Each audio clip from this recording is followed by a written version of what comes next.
This is the Honors Government Executive Branch Notes. The Executive Branch and the President, or, if you ask Mr. Martinez, Democratic royalty. The Executive Branch is described in Article 2 of the Constitution. Article 2 talks about how we'll have a president and a vice president. This is really a huge compromise historically, because at the time you'd really only ever had kings and occasionally oligarchies. So to have a president was really a big compromise. This was something completely new and unheard of before. It's also really a meritocracy. The person who wins the presidency has to be deserving. They have to win the presidency. They can't just take it. They can't just get there because their father was there or because they inherited, because they were rich.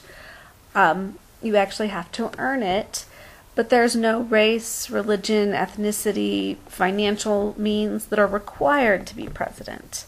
There are some that tend to happen in presidents, but not requirements.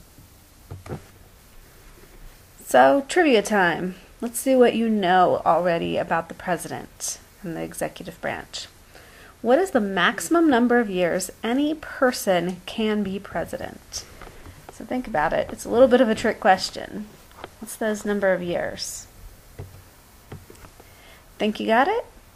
10 years is the maximum number of years someone can be president today. That's 2 4-year terms, plus a possible 2 years if they were vice president and took over for the previous president. They cannot serve 3 terms, and if they actually serve more than 2 years of a previous president's term, they can't serve 2 of their own. They can only serve 1. This actually was passed after Franklin Roosevelt was elected 4 times as president.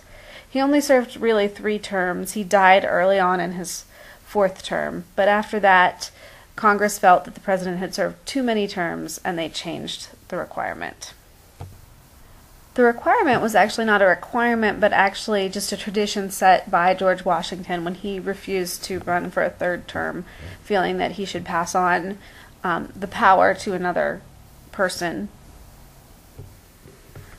So what does Article 2 actually say about what you need to be president? Well, Article 2 sets aside the formal qualifications to become president. There are actually only 3 constitutional requirements to become president of the United States. The first is you have to be at least 35 years old.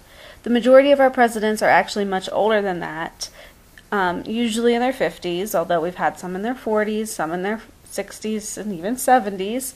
But generally in their late 40s, early 50s. This was to make sure that you had a president who was mature enough to handle the job, but also young enough they wouldn't die too soon. Our second qualification is that you must be at least 14 years a resident of the United States. That means you actually have to live in the U.S. for at least 14 years of your life. It does not actually have to be the 14 years prior to taking over the office, but it does have to be 14 complete years. So if you were born here and then you moved to New Zealand for the next 20 years and then came back and lived here again for 14 years, you could become president. The third and final formal qualification to become president is that you have to be a natural-born U.S. citizen. To be considered a natural-born U.S. citizen, you either must be born in the United States. Every person born in the U.S. is considered naturally a citizen, or you must be born to American parents somewhere in the world. Those are also natural-born U.S. citizens. Sometimes this does mean there's dual citizenship. We have never had a president with dual citizenship or who was born with dual citizenship and had to choose. So in the future we might actually see this as we become more globalized. In a case where there is a question about whether or not someone is qualified to become president, the Supreme Court will actually make the final decision on that issue. So if it only takes those 3 things to be president, it seems like anybody could be president, but that's not really how it works out. We actually have all these informal qualifications, what you really need to be president, because just being 35 and born in the U.S. and having lived here for 14 years does not really make you qualified to be president. One of the things that people really want their president to have is government experience. Many of our presidents have been governors or senators. Those tend to be the two places many of them, the majority, come from. We also have a lot of them who have been vice presidents prior to becoming presidents. So they have experience running the country with foreign affairs. A state is similar to a small country. So they are the executive branch there, and they move into the next level of executive branch. So we see that as being important. To get elected, they need lots of money. They have to be able to pay for the advertising, to pay for the campaign. Sadly, this is the case, but that's how it works today in the U.S. You have to have money if you want to get elected, or have someone who's willing to give you money. You have to be pretty moderate in your political beliefs. Someone who is on one extreme or another politically is not going to appeal to the majority of the American public, and therefore is not going to manage to get elected in the U.S. today. The next characteristic that presidents often need is some personal characteristics that they tend to have.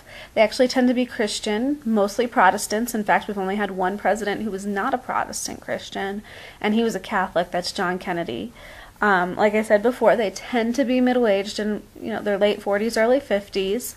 They tend to be white, so rich white old men describes the majority of our presidents. They tend to be married. We've only had two that were not married while in the White House, and only one who was never married. So we see some things that our presidents tend to have as personal characteristics. And you have to be ready for personal growth, because you are now responsible, once you're elected as president, for the well-being of 300 million people. You are the leader of the free world. You are viewed by the rest of the world as taking on this role and leadership, and they look up to you. So that's just a little bit of pressure and a little bit of stress. And if you actually look, you can Google presidential pictures when they took office to when they left. It was only their 4 or 8 years, and you can see the huge difference. In fact, the two pictures of Barack Obama are actually only 2 years apart for those two pictures, and how much he has aged in the time that he was president for the first 2 years. So if I become president, what do I actually do? What's this job description? So our current president, their job description, some of this comes out of Article 2 as well. They are Commander-in-Chief of the military, of the armed forces. So while they can't declare war, if a war is declared, they control the military. And they, as our next point shows, they can create treaties to end the war. They can send troops for up to 60 days without congressional approval. Then they need congressional approval, and this comes from the War Powers Act. They determine how to split up the money in the different military branches, some different things like that. So they have a lot of military power.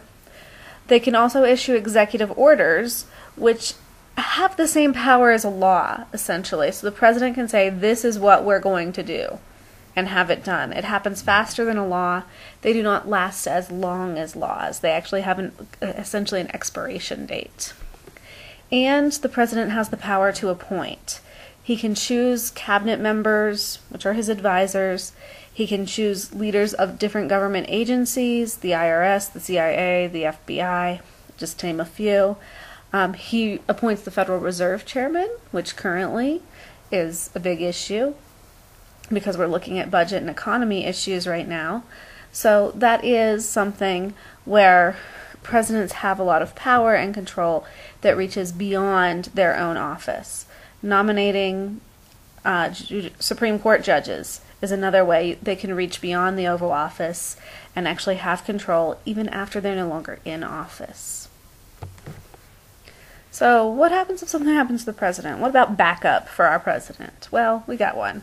Currently it's Joe Biden. He's the backup president for Barack Obama. The requirements to become vice president or to run for vice president are the same as the president. In fact, early on, the second place finisher in the presidential race became the vice president. We realized that didn't really work with political parties, so that has been changed. He really only has one constitutional duty, and that's to preside over the Senate and to vote and break ties if they happen to have a tie vote in the Senate. But his bigger duty is to fill in for the president if needed. This does not always mean when the president dies. It does mean when the president dies. But, for example, George W. Bush at times had Dick Cheney sign in as his vice president, sign in as president swear-in, because he had to go under anesthesia for minor surgery. So when that happened, Bush would not have been able to make a quick decision in those cases, and so he had Cheney there who was able to make that decision. It only lasted a few hours, but that's actually very common. So now you're thinking, wait, is that all the vice president has to do? Well, up until the 1950s, yes. That's pretty much all the vice president did. They just hung around and I guess hoped the president didn't die because then they'd have to do a real job. But today, they actually have many more duties. They're part of policy discussions. They have special assignments. They represent the U.S. and the president overseas. They can propose policy. They really are an advisor and an important part of the presidential office.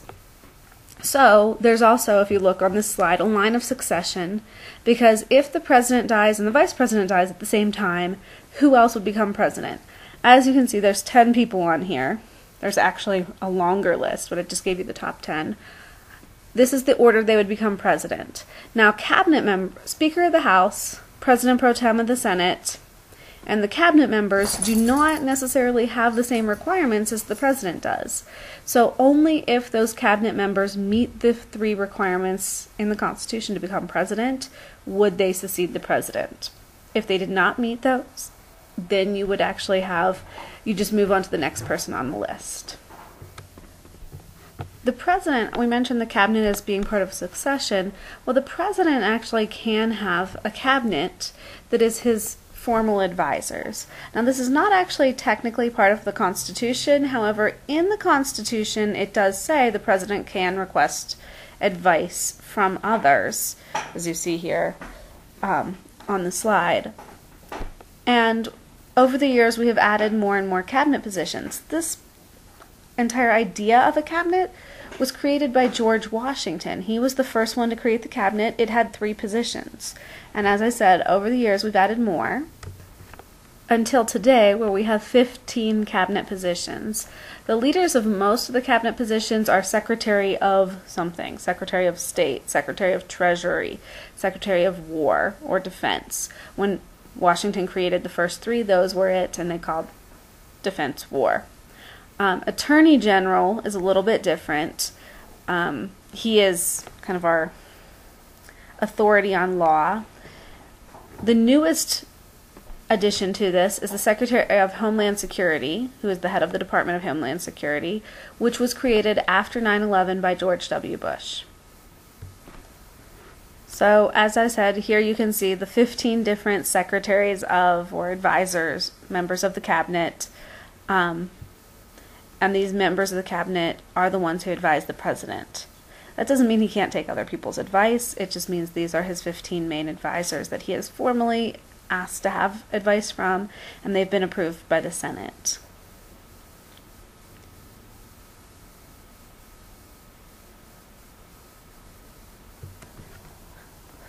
So if you become president, you actually do get some perks besides just getting to choose who advises you and getting to be the leader of the free world. The perks, $400,000 a year in salary. You actually retain a little over $160,000 a year for the rest of your life, as long as you don't get impeached. So you really never have to work again. Now that salary doesn't even have to go to pay for all your costs of living, because some of those are part of a fund. You have kind of a slush fund if you're entertaining other dignitaries or something, that you're allowed to do that. You also get 2 free residences, the White House. I mean, come on, think about what the rent would be there. And you also have Camp David, which is a presidential retreat, kind of a vacation home, often used for visiting dignitaries to bring them and try to work deals out with them. Some of the most famous peace talks for the Middle East happened at Camp David. They're called the Camp David Accords, and those happened in the 1970s.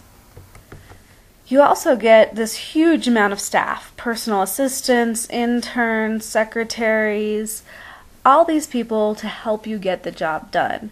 So really, all of your personal needs are taken care of. I mean, Obama has 5 different personal chefs. He's never going to have to cook. So you don't have to worry about your house and taking care of personal needs, so you have time to worry about the country. Another perk is access to top-of-the-line tech. You are the president, so you get things first. In fact, Obama got his iPhone 4S before everybody else had them. And finally, Air Force One, Marine One. These are just whatever vehicle, plane, boat the president actually is in. So here we have Cadillac One. This is the car that the president rides in. So, and you can kind of see some of the things that have been put into place to protect our president. An interesting fact to go along with, say, Cadillac One or Air Force One that we always hear about is that it's not just one car. We have several different cars, several different airplanes that are all exactly the same. And the code name for them, if the president is on them, is Air Force One. We always have multiples ready so that nobody ever really knows which one the president will be in. It's a safety measure to keep our president safe. Alright, so now it's activity time. Are you ready for your activity? Well, our scenario is it's an election year. Surprise. And it's up to you to vote for the next president of the free world. Who's going to be our next U.S. president? So you need a sheet of paper and something to write with. Your job is to choose one of the following candidates for presidency and write 3 reasons they're the best choice. Here's your choices.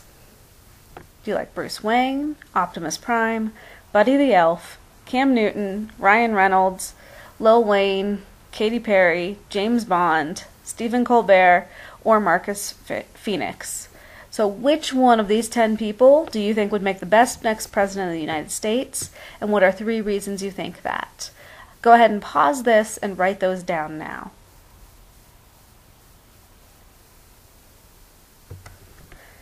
Let's see how some of you did, because I'm going to bet that some of you weren't necessarily paying attention to what I told you had to have to become president. So, let's see who could actually be president out of our 10. Oh, look at that. Not living in the U.S. 14 years, not being old enough, or not being a natural-born citizen does take you out. Which means out of my 10 potential candidates, only Stephen Colbert can become president of the United States. The rest currently do not fit the requirements. Well, it's alright. We kind of tricked you. But it's alright. We're going to have you go back and use that original person you chose anyway, even though Stephen Colbert is the next president. Because he's the only one qualified, right?